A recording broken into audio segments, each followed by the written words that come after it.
مصطفیٰ جانے رحمت پہ لاکھوں سلام، لاکھوں سلام، لاکھوں سلام۔ عرش تا فرش ہے جس کے زیر نگی۔ اب نکاح کیوں کیا جاتا ہے؟ حدیث میں آتا ہے کہ 4 وجہ سے نکاح کیا جاتا ہے۔ لے مالہا، لے حسبہا، لے جمالہا، لے دینہا۔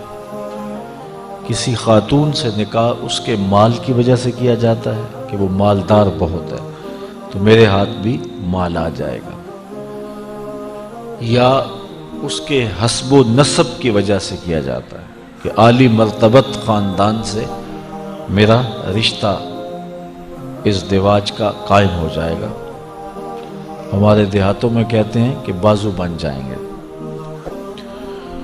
اور تیسری وجہ لجمالہا، عورت کے حسن و جمال کی وجہ سے قلب کا، دل کا میلان اور رجحان ہوتا ہے اور نکاح کیا جاتا ہے۔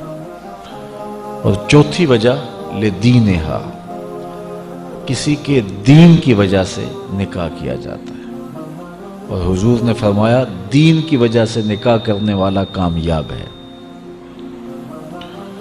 یہودی عموماً مال کی وجہ سے نکاح کرتے ہیں، عیسائی حسن و جمال کی وجہ سے نکاح کرتے ہیں، اور مصطفیٰ کے غلام دین کی وجہ سے نکاح کرتے ہیں۔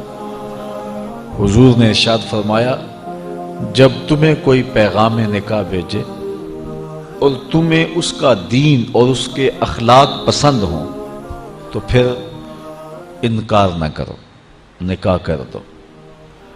تو نکاح کا سبب دین ہے، کیونکہ جس سے آپ نکاح کر رہے ہیں اس نے صرف آپ کی بیوی ہی نہیں بننا، کل تمہارے بچوں کی ماں بھی بننا ہے۔ ابو الاسود الدؤلی، یہ بہت بڑا عرب کا شاعر ہوا ہے، ایک دن اپنے بچوں سے کہنے لگا کہ میں نے تمہارے اوپر احسان کیا ہے، تمہارے پیدا ہونے سے قبل اور تمہارے پیدا ہونے کے بعد۔ تو بچوں نے کہا کہ ہمارے پیدا ہونے کے بعد آپ نے ہمارے اوپر جو احسانات کیے ہیں وہ تو سمجھ میں آتے ہیں، لیکن ہمارے پیدا ہونے سے پہلے آپ نے ہمارے اوپر کون سے احسانات کیے ہیں؟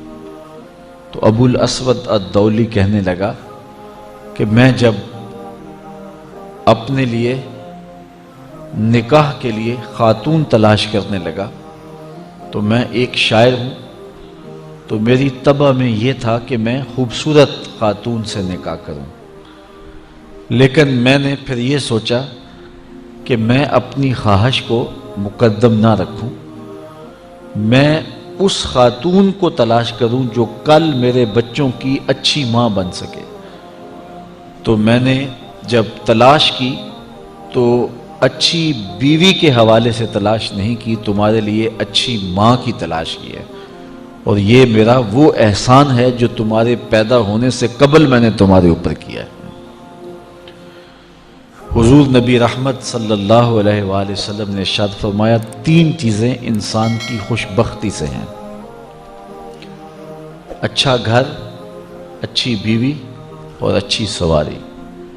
اگر یہ 3 چیزیں کسی کو میسر آ جائیں تو وہ انسان کی خوش بختی ہے۔ یہ بھی ارشاد فرمایا دنیا متاع ہے اور دنیا کا بہترین متاع صالحہ عورت ہے، اور صالحہ عورت کی تعریف یہ کی گئی کہ مرد جب اس کو دیکھے تو خوش ہو جائے، اور جب وہ حکم دے تو وہ اطاعت کرے، اور جب وہ گھر سے چلا جائے تو اس کی عزت اور اس کے مال کی حفاظت کرے۔ تو جس میں یہ خوبیاں ہوں وہ صالح خاتون ہے، اچھی خاتون ہے اور اچھی بیوی ہے۔ حضور نبی رحمت صلی اللہ علیہ وآلہ وسلم نے اس ازدواجی زندگی کے حسن پر کتنی خوبصورت بات ارشاد فرمائی۔ فرمایا کہ عورت کے، بیوی کے مزاج سے آپ کو موافقت نہیں ہے، اس کی کچھ عادتیں تمہیں ناپسند ہیں، تو اس کی کچھ ایسی عادتیں بھی ہوں گی جو تمہیں پسند ہوں گی۔ تو ادھر بیوی کو یہ ارشاد کیا کہ اگر اللہ کے علاوہ کسی کو سجدہ جائز ہوتا تو میں خاتون کو حکم دیتا کہ وہ اپنے شوہر کو سجدہ کیا کرے۔ اگر خاتون اس کو مد نظر رکھے تو شوہر کو شکایت پیدا نہیں ہو سکتی، اور اگر شوہر اس حدیث کو مد نظر رکھے کہ اس کی کچھ عادتیں مجھے ناپسند ہیں تو کچھ عادتیں ایسی بھی ہیں جو مجھے پسند ہیں، یہ ماں باپ کا گھر چھوڑ کے آئی ہے، میرے لیے وطن چھوڑا ہے، اپنا آبائی گھر چھوڑا ہے، بہن بھائیوں کو چھوڑ کے میرے لیے وقف ہو گئی ہے، تو یہ چیزیں یقیناً مرد کے لیے اس عورت کی محبت کو پیدا کرنے کے لیے کافی ہیں۔ حضور نبی رحمت صلی اللہ علیہ وآلہ وسلم نے یہ بھی ارشاد فرمایا کہ جب کوئی شخص نکاح کرتا ہے تو شیطان واویلا کرتا ہے کہ اس نے اپنے آپ کو مجھ سے بچا لیا، چونکہ شیطان کا بہت بڑا جال یہ ہے کہ وہ ریشمی جال پھینک کے انسانوں کو پھانستا ہے، تو جب کوئی نکاح کرتا ہے تو وہ پریشان ہو جاتا ہے۔ اور ایک حدیث میں یہ بھی ارشاد فرمایا گیا کہ جب کوئی شخص نکاح کرتا ہے اس کے آدھے دین کی حفاظت اللہ نے کر دی، اور باقی آدھے دین کے بارے وہ اللہ سے ڈرے۔ نکاح ایک عہد ہے، ایک پیمان ہے جو زندگی گزارنے کا زوجین کے درمیان ہوتا ہے، اور شریعت اسلامیہ میں النکاح ینعقد بالایجاب والقبول لفظاً بحضور الشاہدین بالغین عاقلین حرین مسلمین، دو عاقل بالغ مرد، آزاد مرد، یا ایک مرد اور دو مردوں کی موجودگی میں ایجاب اور قبول کا نام نکاح ہے۔ اور اس نکاح میں مہر مقرر کیا جائے، اور وہ مہر مرد کی حیثیت کے مطابق ہو۔ ہم شادی میں لاکھوں روپے خرچ کرتے ہیں، لیکن جب مہر کی باری آتی ہے تو اس وقت ہمیں 32 روپے اور 10 آنے یاد ہوتے ہیں، جبکہ اتنے پیسے تو بچہ بھی نہیں لیتا۔ اور یہ مہر حق بدا ہے، یہ عورت کا حق ہے، تو یہ کشادگی کے ساتھ حق مہر پیش کرنا چاہیے، اور عورت کا حق ہے۔ دو گواہوں کا موجود ہونا، اور پھر نکاح اعلانیہ ہونا چاہیے۔ حضور نے ارشاد فرمایا اعلنوا ھذا النکاح واجعلوہ فی المساجد، کہ نکاح کا اعلان کرو اور اسے مسجدوں میں منعقد کرو۔ نکاح کے اعلان کے جو مقاصد ہیں وہ بچہ جانتا ہے، تاکہ جب زوجین چلیں گے آئیں گے کہیں بیٹھیں گے تو لوگوں کو پتہ ہوگا کہ ان کا نکاح ہوا ہے، کوئی شک کی نظر سے نہیں دیکھ سکے گا۔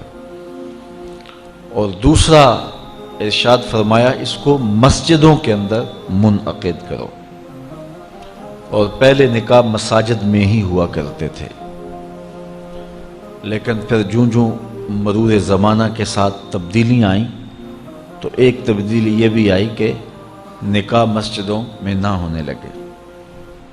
عیسائیوں میں آج بھی جوڑا گرجا گھر میں جاتا ہے، اور پادری کو ان کے پاس نہیں آنا پڑتا، بلکہ وہ وہاں جا کر کے عبادت خانے کے اندر اپنے گرجا گھر کے اندر جا کے نکاح کرواتے ہیں۔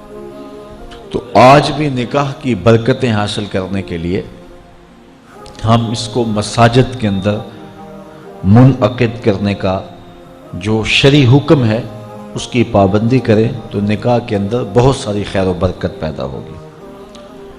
آسان نکاح فرمایا گیا ہے وہ ہے جس کے اندر اخراجات بہت کم آئیں۔ ہم نے نکاح کو مشکل بنا لیا ہوا ہے اور اس کے ساتھ اتنے لوازمات پیدا کر دیے گئے ہیں کہ اس زمانے کے اندر بدی آسان ہو گئی ہے اور نکاح مشکل ہو گیا ہے۔ حضور علیہ السلام کے زمانے میں ایسا نہیں ہوتا تھا۔ سیدہ طیبہ طاہرہ سیدہ فاطمہ الزہرا رضی اللہ تعالی عنہا کا نکاح دیکھیے اور ان کو جو جہیز حضور نے دیا ہے اس کو دیکھیے اور زندگی کو سہل بنانے کی کوشش کیجیے۔